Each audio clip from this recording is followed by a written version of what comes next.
Busy week at the General Assembly, and lots of things happened this week that I'm going to share with you. And the first thing I would like to talk about is the State of the State was given by Governor Cooper on Monday night.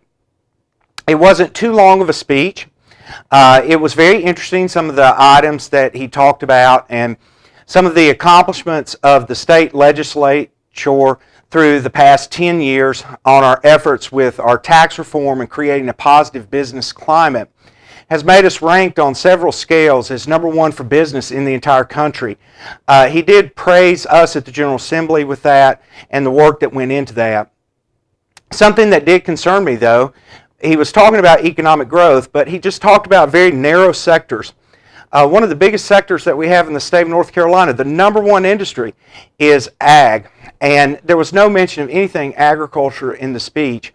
I was talking with my intern here in the office. He got to go to the speech and sit on the floor about this. And I felt like that the governor's speech was speaking to just a small section of North Carolina, basically our urban centers, and really was not speaking to North Carolina as a whole with the rural needs and the role ag definitely plays in the rural areas of North Carolina. So, from my perspective, I think that the speech was not the best, but it wasn't the worst, and it was very disconnected from much of North Carolina. We need to take more of an approach of one North Carolina, where when the tide rises, all ships rise, when we approach our ideas and our future thinking for our state. I want to talk to you about a couple of bills that have passed and some bills that have been filed. First, House Bill 8 passed. The House chamber is now to the Senate. This is a computer science graduation requirement. This sector of our economy is growing dramatically. Computer, data entry, web development, anything technology oriented. And what this would do is basically establish that we have computer science classes in the middle school that are introductory, and then in the high school there would be more advanced courses, and this would become a graduation requirement for all kids graduating from our high schools. I filed House Bill 269 this week, which is a testing reduction act. I feel like that it is very redundant at the high school level that kids are having to take multiple end-of-course tests, English, science, math. And then we also require them to take the ACT, which is a nationalized test that we could use to be able to judge our performance based on other states that give the ACT. By getting rid of the EOCs, we can use the ACT test as the one metric. So it would reduce the testing that kids are going through at high school from taking 4 tests down to 1. And basically us as decision makers, the public looking at performance of our high schools, you would get the exact same information. Actually, I would argue probably better information because it is a nationalized test and we can compare better to other states. So hopefully that bill will get some movement. I also filed House Bill 280, and there's a companion bill being sponsored by Senator McInnes of Moore County that is a teacher licensure bill and retired educator program. What this bill would do is make it easier for the locals to renew what is called a residency license. This is a teacher that may be from another state, may be from involved with the military, and they would have the ability to hire this teacher for a 3-year period, and then they can renew the teacher if they are doing a good job. And if they're doing a bad job, they do not have to renew it. And all of this would be handled at the local level. I think that's strong. The second part of the bill would also allow for retired teachers to come back into the classroom after a wait period. I think this is critical at this point because of many of the vacancies that we are having all over the state dealing with teaching positions. So this could be a powerful bill, and hopefully it will see some movement. Also this week, there was a resolution that was passed by the Alexander County Commissioners dealing with partisan school board elections in Alexander County. They've been communicating with me during this process to determine what would be the best way to approach handling this. Last session I filed a bill to allow for them to go partisan straight, and I was waiting on a resolution from the county commission, and the resolution failed.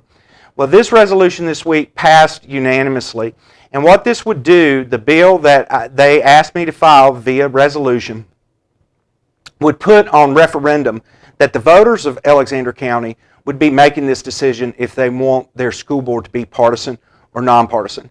And it would be, the referendum would be placed on the fall 2024 ballot.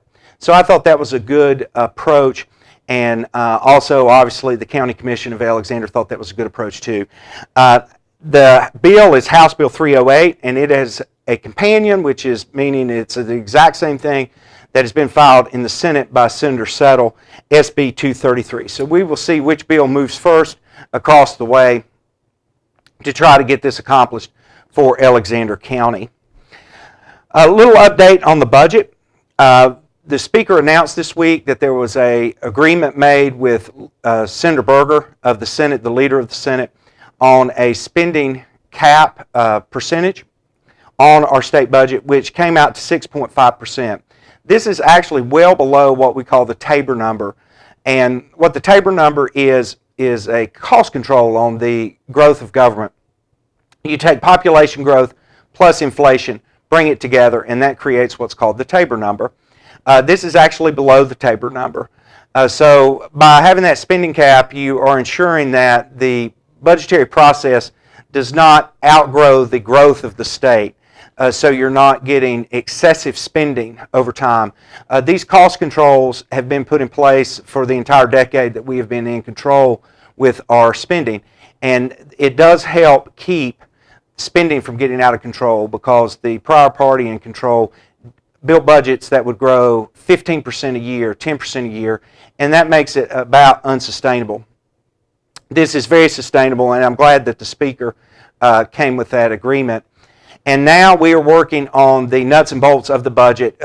Next week we will be meeting with what are called subcommittees. Those are the specific areas, and they will be reporting out what they came up with the spend targets that we gave them. So we're moving very quickly on the House budget, but we are first this time, so there's still a long way to go. I do want to make a comment about the passing of Mayor Robert Johnson. Robert and I served on the North Wilkesboro board together when he was a commissioner and also when he was a mayor. Mayor Johnson had truly a servant's heart, and he always focused on the people. Anytime there was a decision made, he would ask, how does this affect every citizen in North Wilkesboro? May they be the poorest citizen or the wealthiest citizen. Whatever we did, how did it affect the people? And he lived that philosophy. He governed that philosophy in his time in public service. Robert Johnson will be very much missed. He was a friend, a mentor, almost a political father figure for me. And I will desperately miss his guidance in the phone calls when maybe I didn't know quite what to do, or I was so new to something, and I would give Robert the call, and he would advise me and give me his experience. And many times he had been through it before because of all of his years of public service. Robert Johnson will be missed and very much leaves a void in not only the town of North Wilkesboro, but Wilkes County as a whole. Coming up for next week, we will continue budget work even more intensely. Like I said, we will be dealing with the subcommittees, and they would be reporting out. We will be finishing up the finishing touches on the salary plan and the whole spend package. So next week will be a lot of late nights for me and a lot of long days with it. And we have gotten almost the entire bulk of our bills filed, so we will see what of our bills will move next week through committee.